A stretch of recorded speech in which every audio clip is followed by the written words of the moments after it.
Hello all, welcome to A mini vlog.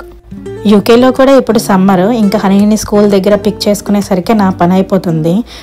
మనం స్కూల్లో pick చేసుకునేటప్పుడే తను రోజంతా యాక్టివిటీస్ ఏమేమి చేసింది ఏంటి అనేది మనతోనే ఇచ్చి పంపిస్తారు.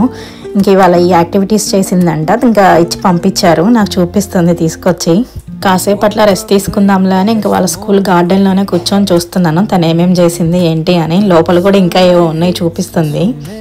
అన్ని కలర్ పేపర్స్ ఆ గమ్తో స్టిక్ చేసింది పేపర్కి, ఆ బాక్స్కి అంతా నింపేసింది మొత్తం. టీచర్స్ కూడా మనతో బాగా ఇంటరాక్ట్ అవుతారు. రోజంతా యాక్టివ్గా ఉందా లేదా డల్గా ఉందా అనే ఫీడ్బ్యాక్ అయితే మనకు చెప్తారు. హనీకి అసైన్ చేసిన మిస్ అయితే కొంచెం బెస్ట్. ఆమె ఇంగ్లీష్ కొంచెం అర్థమవుతుంది మనకి. బట్ రిమైనింగ్ అంతా స్కాటిష్ వాళ్ళ ఇంగ్లీష్ కొంచెం అర్థం చేసుకోవడం నాకు కొంచెం కష్టంగానే అనిపిస్తుంది. హనీ అయితే చాలా ఇంప్రూవ్ అయిందని అనిపిస్తుంది. ఏదైనా మనం కూడా కొంచెం వాళ్ళతో ఇంటరాక్ట్ అయితేనే అంతో ఇంతో అర్థం చేసుకోగలం, లేదంటే కష్టంగానే అనిపిస్తుంది.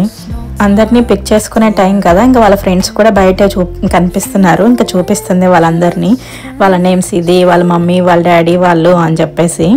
హనీ ఎన్నిసార్లు చూపించినా నాకైతే వాళ్ళ ఫ్రెండ్స్ వాళ్ళ పేరెంట్స్ నాకు అస్సలు గుర్తుండరు. ఎందుకంటే వీళ్ళందరూ కొంచెం ముక్కటేలా ఉంటారు కదా, అందరూ వైట్గా.